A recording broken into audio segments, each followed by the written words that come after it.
Hey guys, welcome back to LeBlanc Podcast. I am your host Zarissa, and today we are back with A Court of Wings and Ruin by Sarah J. Maas. We've got a lot to unpack, but first, a word from our sponsors, Anna Louisa Jewelry.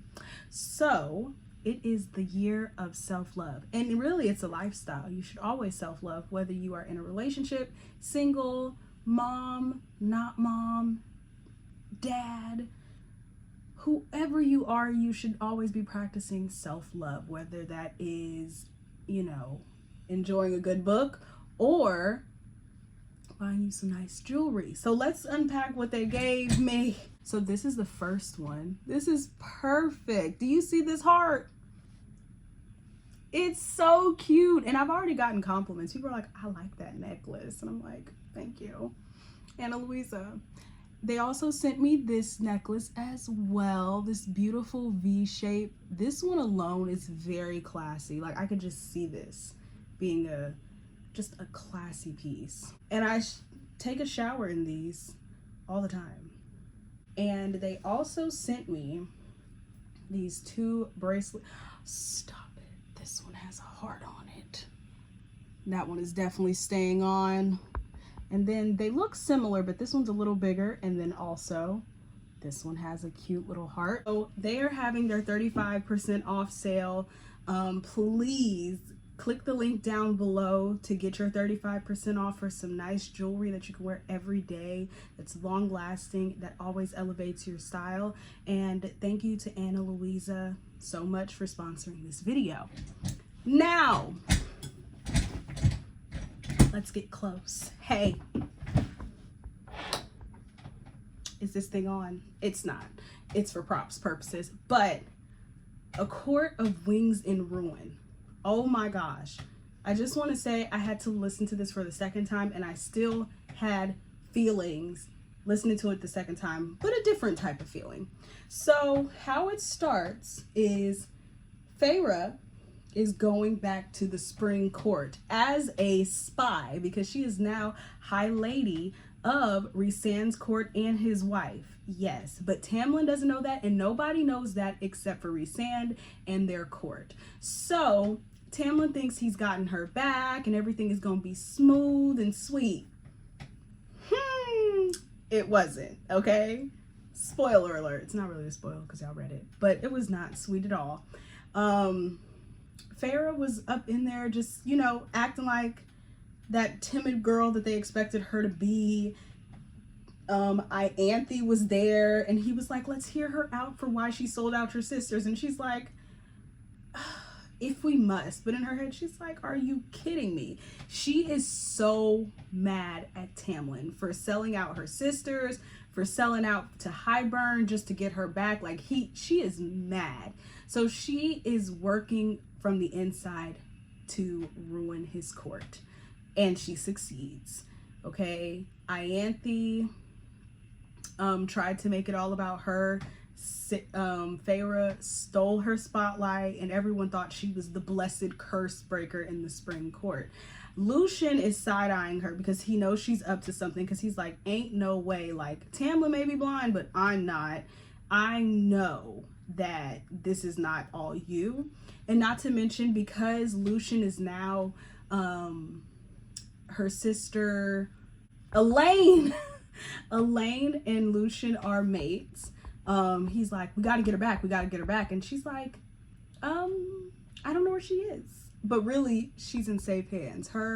So Elaine and Nesta are with Rhys, but again, nobody knows that Rhys is this really good guy, so they think she's under captivity, but really they're fine. Mind you, Tamlin is still more worried about fixing other things than he is trying to get the sisters anyway. He's just happy that Feyre was back.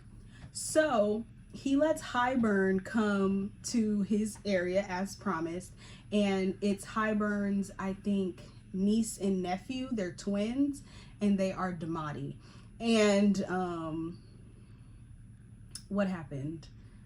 they are trying to figure out how to get over the wall, get through the wall. They're trying to figure out where's the best way to break the wall so they can start the war that they want to start. And Jurian is with them as well because, you know, he works for Hybern. And what happens?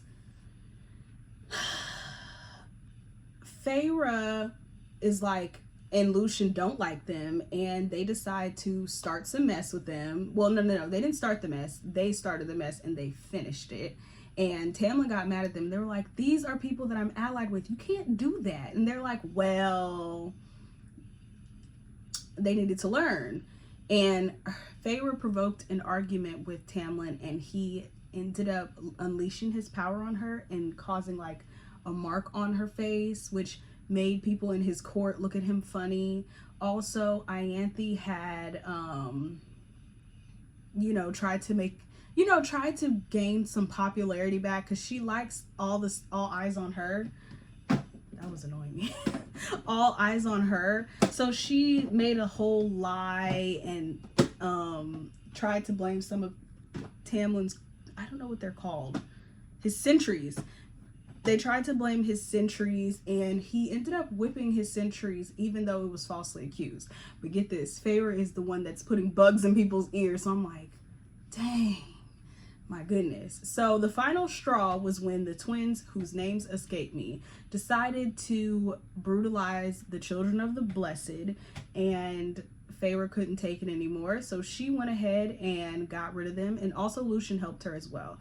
Ianthe was also trying to force herself on Lucien, and once Feyre got them done, killed them, Feyre and Lucien, she was like, okay, I'm going back to the Night Court. And then Lucien was like, I'm going with you, because Elaine, his mate, is there.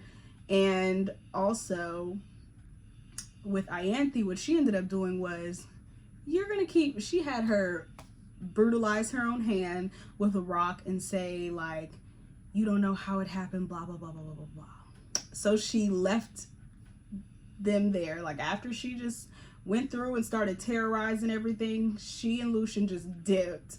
And also Alice, the person that used to dress her, also dipped. She was like, I can see through it and I love it. I love it for you. You look happy. Because if you remember, after she came back from the mountain, under the mountain, she was gaunt. She looked skinny. She wasn't sleeping. She looked like a shell of herself. She was not okay. And then when she was with Rhysand, she got her color back. She was full, well rested, well taken care of. And Alice was like, you know, for somebody that was held captive, you look real healthy. You didn't look like that over here. So what happened was they got back to the Night Court, and she went and checked on everybody. I'm trying to remember. I know I just finished this book yesterday, but it's like some parts are more exciting to me because I'm excited, you know. But this is her getting back. She's happy to see everybody.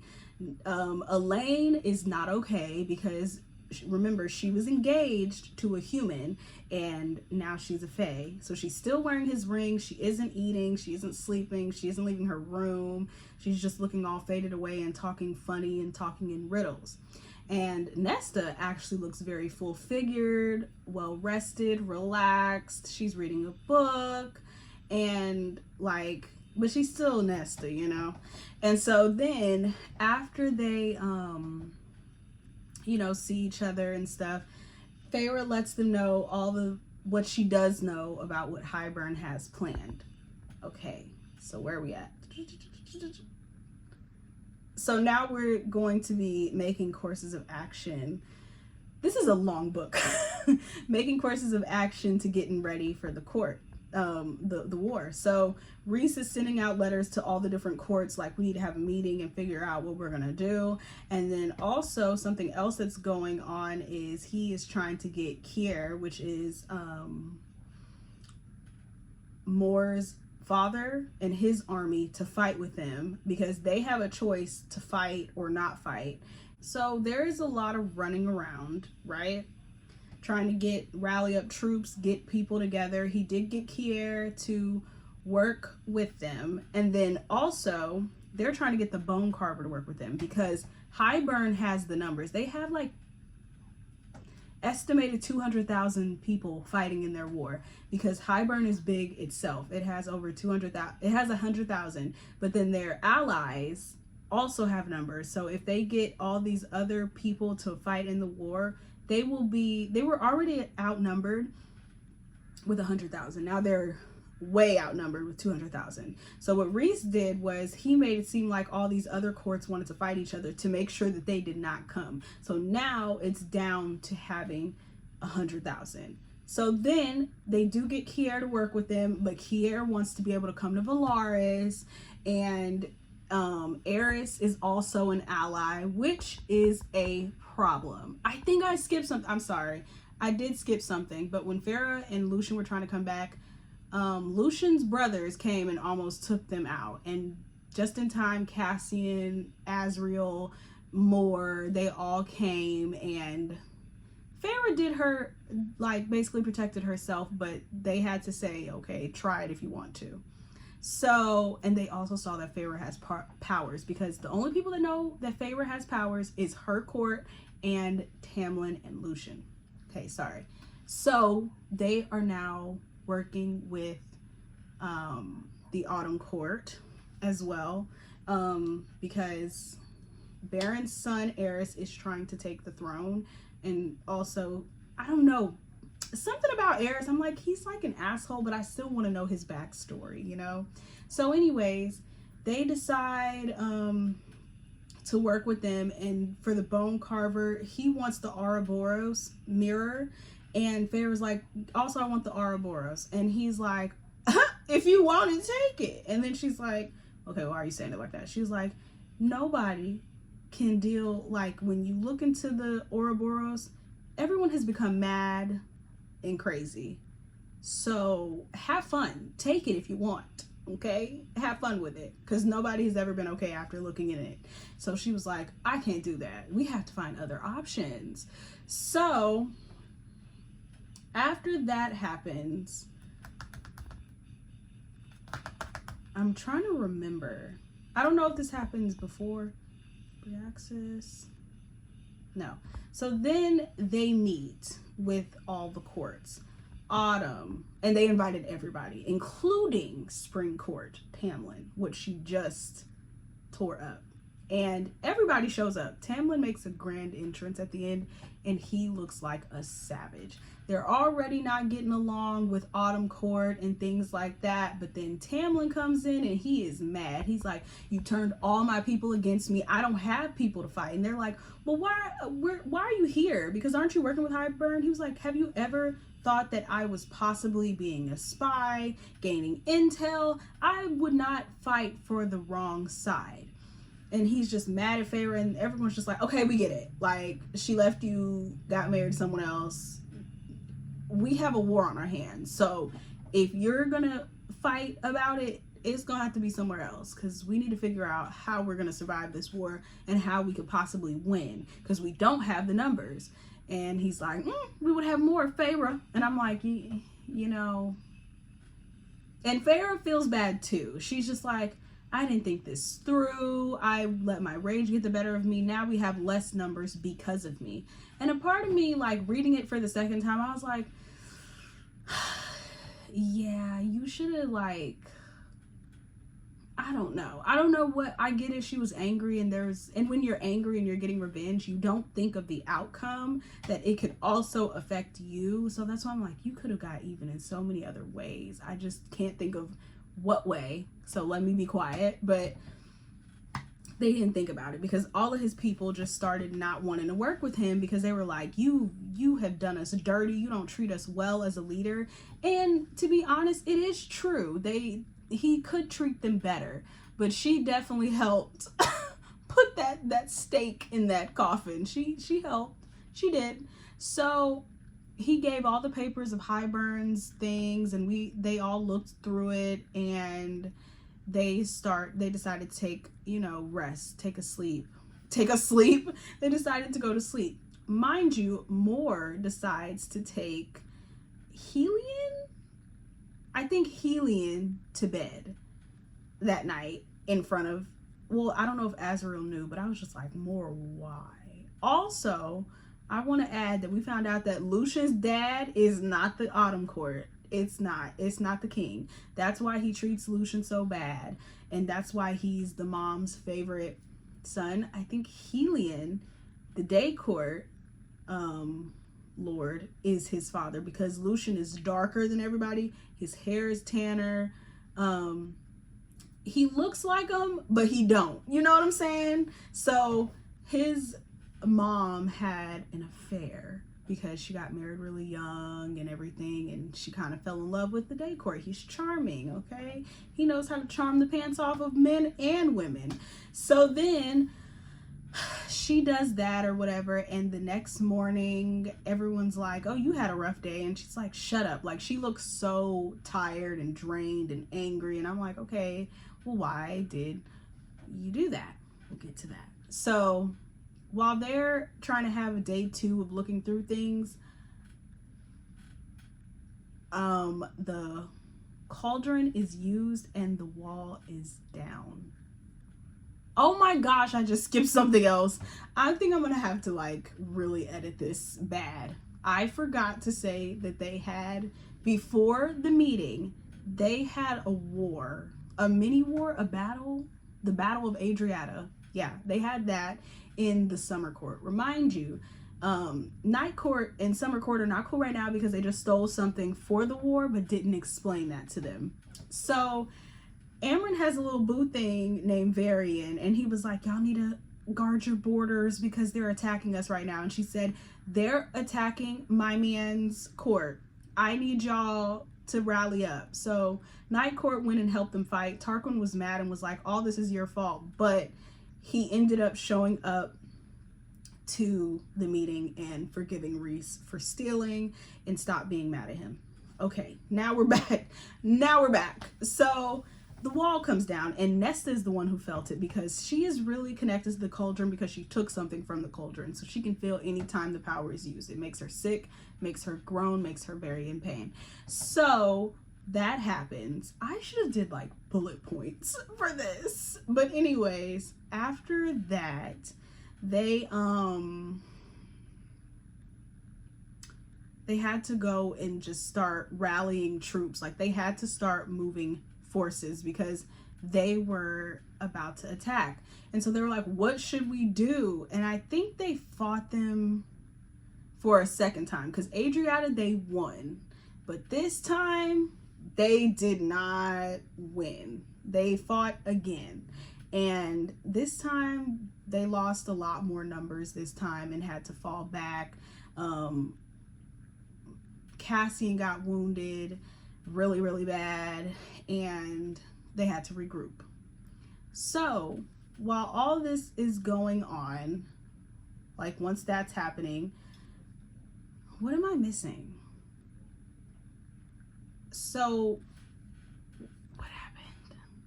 So they're, oh, that's okay. So I think I'm right today. After that's going on, they go and meet with the humans, and they're like, hey, there's a lot of people that need your protection. And this is Elaine's betrothed. This is her fiance, and it's Grayson. And they're like, can you please take these people? And they're like, why should we? And we're like, they're humans. Hello? And then he's like, fine. He is so mean to Elaine, talking about, I'll never marry you. How dare you be betrothed and Faye? Like, all of a sudden, he didn't know her, and that broke her heart so bad. And I'm like, this is the guy she wanted to marry? All it took for her is to become a Fae? Like, really? Well, they like also that she has a mate and stuff, but you know, he was just really mean to her, and he agreed to like take him and his father agreed to take the humans, and that happened. So now Elaine is very she's grieving, she's sad. And she's in her room, she won't come out. And she had just started like eating a little bit and hanging out. She likes Nuwan and Caradwin very well. She likes them. They got her to come out and everything. And she's going in the garden. And Lucian has like the mating bond, I feel like, is helping her. Azrael is helping her. Like, things were starting to happen. And then she kind of just backtracked. when she saw Grace, and he was like, take my ring off, we're not getting married and stuff. It really hurt her. So that night, while everybody is like trying to tend to the wounded and regroup because they had lost, what's her name? Nesta fills the cauldron again, and she's just like, oh, you know, and they're like, what is he doing with it? What is he doing with the cauldron? And it's not necessarily Hybern. The cauldron kind of has its own vibe too. It, you know, and it was calling to Elaine. It really likes Elaine, hates Nesta. It seems to be the running thing in this book series. Hates Nesta, loves Elaine. Even the things such as the cauldron was like, Elaine, Elaine. And so she thought it was Grayson. So she literally followed the cauldron. Guess where the cauldron is, y'all? It's in Hybern. So she popped up in Hybern, and Azriel and Feyre have to go get her because they're like, oh my God, what part am I missing? Oh my gosh, I skipped a part. Okay, so these are two different things.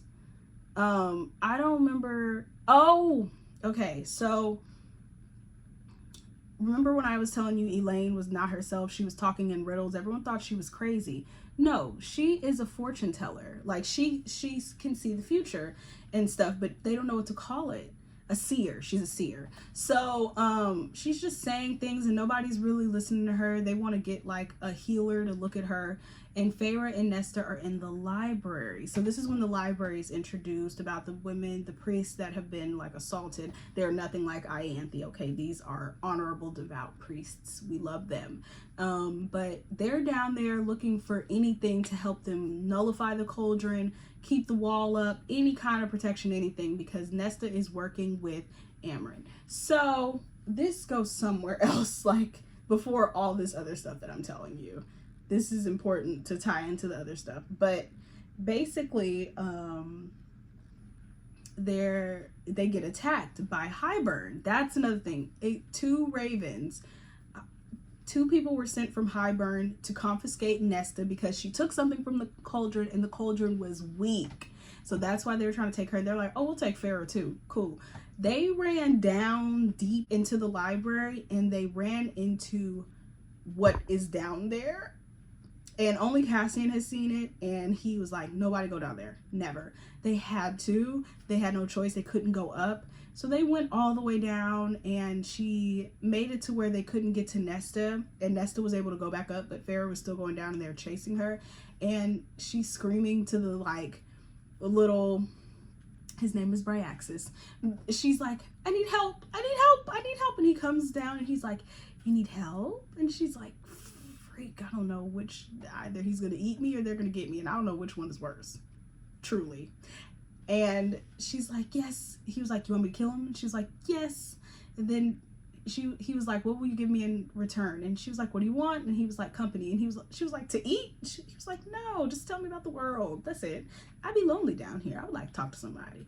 And she's like, okay, sure. And he's like, all right. And he's like eating them and like, I don't know what he's doing. He's tearing them from limb very slowly, and they're screaming. Rhys comes down and swoops her up and puts her up there, and Cassian also comes down as well.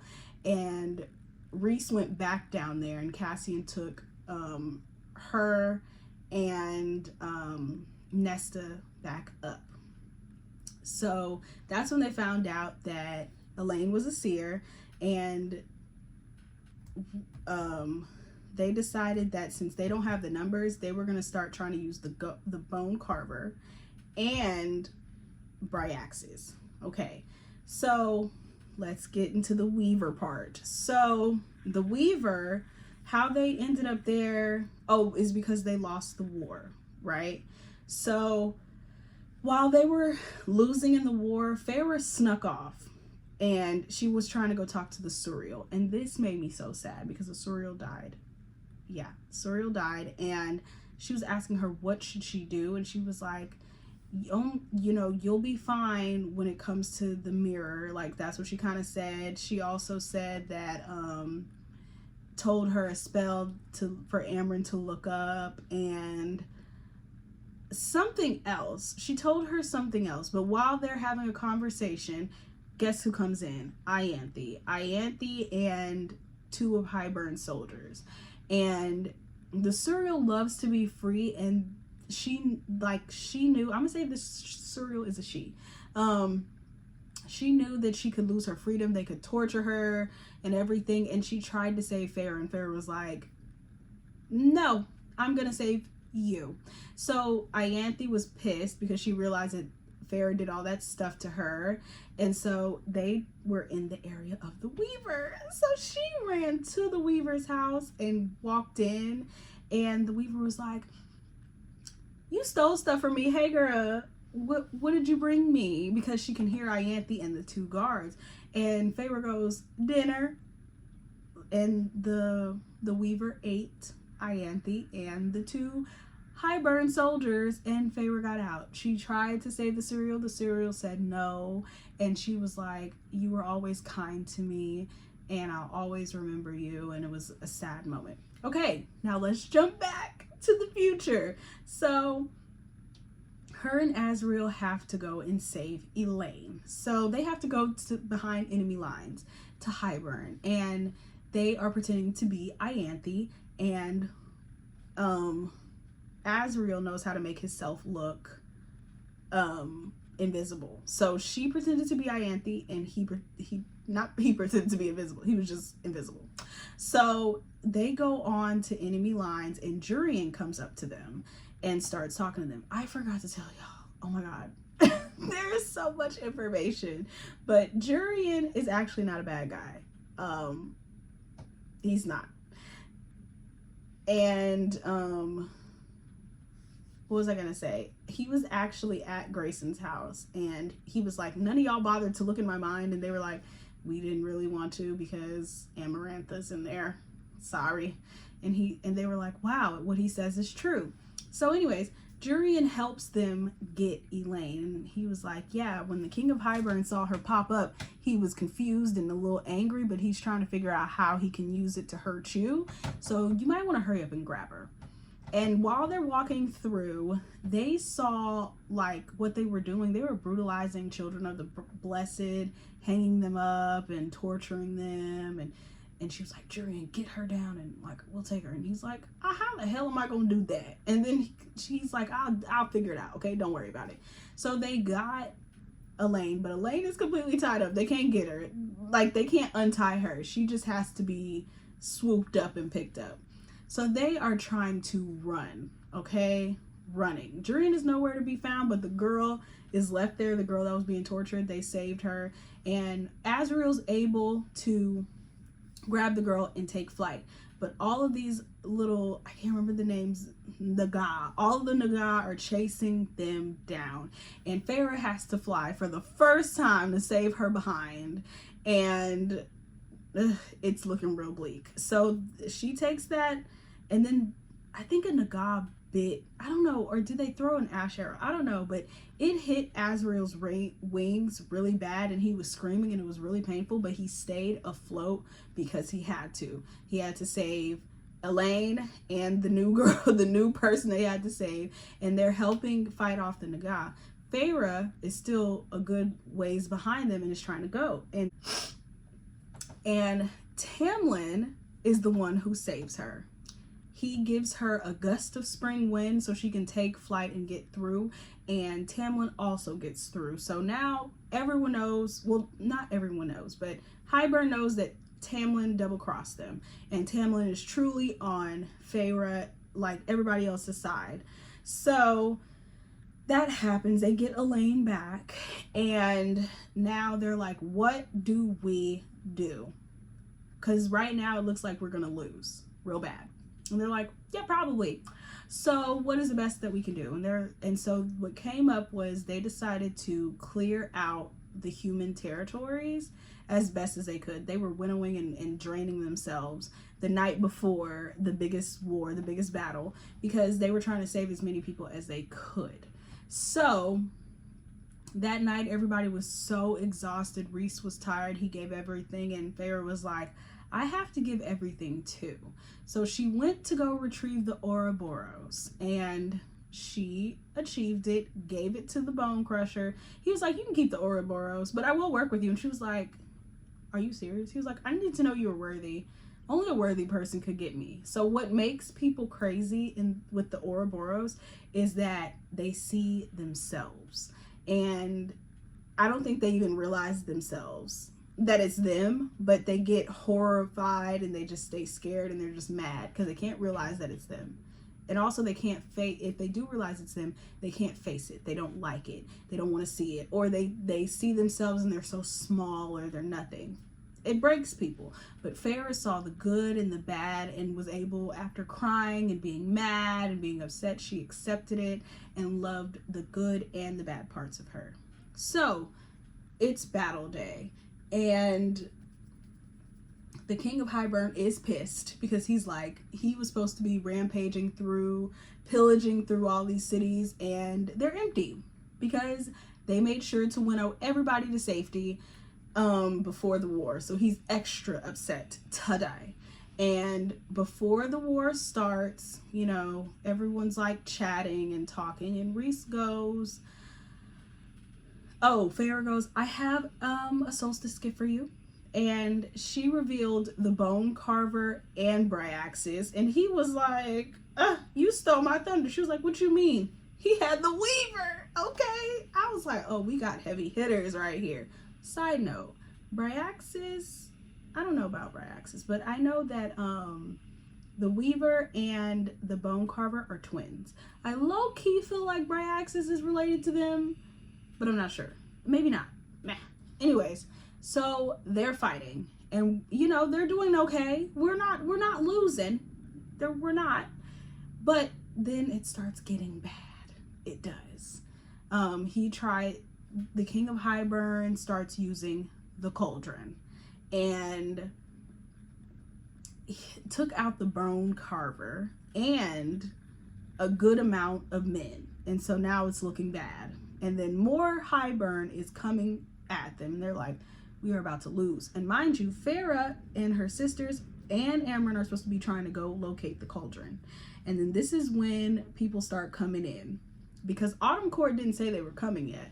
So Spring Court starts coming in to help, and then also Autumn Court starts coming in when it starts looking really, really bad. Everyone is like, we are going to die. Everyone starts coming in, and like Eris is like, well, yeah, Tamlin had to come and drag my father here, but we're here. And then over the horizon, they hear something, because they've been trying to get a hold of Draken and Miriam, because they're supposed to be dead. They're not dead. They're hidden. So he hears all these ships, and he sees Grayson's people, Jurian, all these human soldiers, and also, Miriam and Draken's people. And they start crying, and they're like, sorry, we're late. And they're like, oh my God, thank you. And you know how we've been wondering, where on earth is Feyre, Nesta, and Elaine's daddy? He's on one of the boats. I'm getting emotional again. Why? Pull yourself together. But they were like, because they were asking, they were like, how did you get all these people? And they were like, oh, well, the humans were already on their way to help. We just joined in, which is why we're kind of late. We had to help them get there faster. They're like, wait, so you didn't rally them? They were like, no, this man, they call him the Prince of Merchants. He said he failed his daughters back then, and he's not going to do it again. He's going to try his best to make it right. And on the ships, like, he had the Feyre, the Elaine, and he was riding in on the Nesta. When I tell you, I cried. And I've read that this is the second time, but like the tears, I'm over here watering right now, because I'm just like, this is so beautiful. This is so beautiful. But they're coming in. They are coming in to the rescue to help. And it's necessary. And it's helping, but they're like, okay, we still need to find that cauldron though. We do. So Feyre and also what they decided to do, Nesta came up with this. She was like, we're gonna lure the King of Highburn away so y'all can get to the cauldron. That's what we need to do. And they're like, no. And they're like, yes. So her her and Cassian, which they have a little love affair. Anyways, they go to lure the king out. So you feel Nesta rallying her power, and that's when Amren and Feyre go to the cauldron. So Feyre ends up grabbing the cauldron, and Amren throws the book, and Feyre feels betrayed. And I was like, girl, did she? But this is my second time reading it, so I'm like, yeah, there's like a reason. So Feyre becomes like in sync with the cauldron, and the cauldron is scanning over all of the war, what's going on right now. The King of Hybern finds Nesta and Cassian, and Nesta was about to knock him out, and what he did was he had their father as a shield. They used Feyre, Nesta, and Elaine's father as a shield so he wouldn't get blasted. And I'm like, coward. Anyways, so he's like, will you give me everything back, even if I have to peel your skin back to get your father back? And he's like, her father's like, let me die. Let me die. You're not doing that. And she's just like, yes, I will. And then like the father gets mad, and he's like, you better not lay a filthy hand on my daughter. And the King of Hybern just snaps his neck and kills him. And I was just like, bastard! I was so mad. I was like, he gets here just to die. He redeemed himself though, but it's still hurtful. And so then, oh, and he also told Nesta, like, I love you and I'm so sorry I ever failed you. He got to say these things before, and you know, but it was really sad. So what happens after that is Nesta gets really, really mad. Okay? And she's like, I'm gonna kill you. I think Cassian tried to fight the King of Hybern, but he like lost. He just did. And Nesta's trying to fight Hybern. I don't even know what happened with Cassian, why he's so injured. I think the King of Hybern did it, but then Nesta like decides to fight. Cassian's trying to get her to go, and she's like, I'm not leaving. I'm not. So she's trying to fight the King of Hybern, and of course she's losing because she doesn't know how to fight. She doesn't know how to do sword fighting. So I'm like, this is not even a fair battle.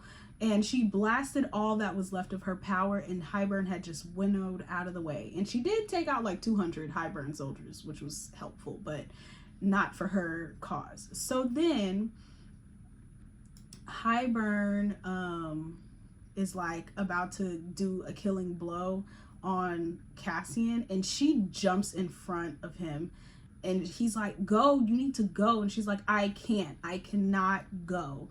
And so he just holds her, and he's like, the only thing I regret in this life is not having more time with you, and we'll meet in the next life. They kiss, and she shields herself over him. And Hybern is about to strike and kill them both when Elaine, our seer, because she saw this, you know, whenever she was talking to Cassian, like, it's not going to take much to like take you out. This is the time I think that she was talking about. And she made sure to have her butt over there. Okay. And she stabbed Truth Teller. This is Azriel's blade. Stabbed Truth Teller into his neck and was like, you better not lay a hand on my sister. Or something, or that's what you get for touching my sister, or whatever, something like that. And so he's like, I just got stabbed in the neck. All the way to the hilt, too. She was like, you know? And while that's going on, Nesta gets up, looks him in his face, smiles, and slowly saws his head off. She's just like, I told you I was going to kill you. I told you. And took his whole head off. And for a moment, she looked at it in his eyes. Didn't smile, but looked like a savage. Like, you know, and they had to, like, get her out of it. And then Elaine realized that her father was dead. And the cauldron brought Feyre back. And so then when she came back, she was like, I'm gonna kick your ass. And then she's like, I'm gonna need you to, because I'm going to go ahead and unleash myself so we can win, because we're not gonna win unless I do it. And they're like, but Amren, you'll die. And then she's like, I know. And Varian's like, don't do it, because that's her boo, that's her babes. And she's like, you know, I used to think it was a curse that I got brought here, but it was really a gift. And like, love always fascinated me, and Varian, I feel like you were a good representation of love. So she decides to unleash her full self on Highburn, and also, like she said, do not run from me, it attracts me to kill. So she turned into what she was, which is a blaze of fire or something. She's something, which I feel like I don't want to tell y'all, but I like Sarah J. Maas. We're not gonna get there, we'll get there at the end. But anyways, she turns into something that is related to something. And she just wipes it out, and then she fizzles out. And then the cauldron breaks, and now we have a bigger problem. We're like, okay, we actually need the cauldron to keep the whole world alive, or we're all just gonna die, and everything we just did was for nothing. So Feyre and Rhys had to put the cauldron back together, and Rhys dies because he gave everything. Cauldron's back together, Rhys is dead. And Feyre is like, no, bring him back. Put the little drops like y'all did to me on him. And she is trying to get everybody to do it. And now it's down to Tamlin doing it. And she's like, I'll do anything. I will do anything, Tamlin, please. And all he said was, be happy. And put the Colonel, and Rhys became alive. So they won the war. Yay. Rhys did not die. Amen. Isn't that crazy though that she ended up having to ask Tamlin? Oh my gosh. How many times in life have we had to do that? Where it's like someone did you dirty, someone hurt you, betrayed you, you feel. I mean, he was wrong for some things, of course, a lot of things, but how does it feel when it's in your power to just make the worst situation for that person, and you have to decide, are you going to do that or are you going to let them go? He had to make a big decision to let her go. And man, and he did it. It makes you kind of go, I don't know where I stand. I don't think he's the best person, but I think he still deserves happiness. He has some growing up to do, but he deserves happiness. So basically, oh, I forgot to tell y'all, Mor is not for the guys. She's for the girls. She said she enjoys sex with guys, but she would rather an intimate relationship with a woman. So this is why she's been playing in Azriel and Cassian's face, because she is not with that, and she thought it was more of an outrage to her father to find out that she was gay than just for him to think that she's just a whore. I don't understand. I feel like because they're so brutish down there and down to do war, maybe he wouldn't have been as mad. But then again, it's all about breeding. So I don't know. So I forgot to add that in there, but that's basically the end of the book. Yeah. The war against Highburn is over. And there are still 2 more books, okay? There are still 2 books. There are still 2 more books that we're going to talk about. But A Court of Frost and Starlight is the first book you're going to read. The first one by Sarah J. Maas.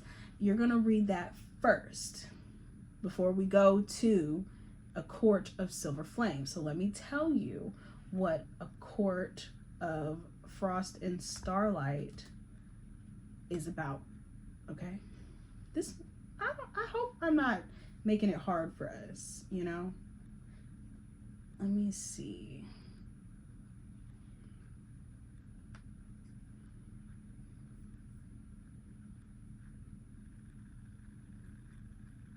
Okay, we found a synopsis. Feyre, Rhysand, and their friends are still busy rebuilding the Night Court and the vastly... What just happened? Oh, okay, it moved. Vastly altered world beyond, recovering from the war that changed everything. But winter solstice is finally approaching, and with it the joy of a hard-earned reprieve. Yet even the festive atmosphere can't keep the shadows of the past from this is one janky website. The Shadows of the Past from Looming. As Feyre navigates her first winter solstice as High Lady, her concern for those dearest to her deepens. They have more wounds than she anticipated, scars that will have a far-reaching impact on the future of their court. But there are more there's 2 book series this year that I want us to tackle together, so that's why I'm excited. But I'm rushing, so we're gonna dial it back. We're gonna calm down. We're gonna reel it in. Okay, so thank you guys so much for tuning in to this chaotic podcast of all over the placeness. Okay, and I want to say a big thank you again to Ana Luisa Jewelry for sponsoring this video, as well as do not forget to click the link down below for your 35% off on your jewelry. Please like, comment, share, and subscribe. And until next time, you guys, have a good month. Yeah, good week, because I don't know when I'm gonna see you guys again, but I hope you guys are blessed. Also, please, I think I said like, comment, share, and subscribe, and tell me down below what you guys think about these books, because we haven't been having any back and forth banter. I want to talk about the book, okay? So please add your input, but I'll see you guys next time. Bye, guys.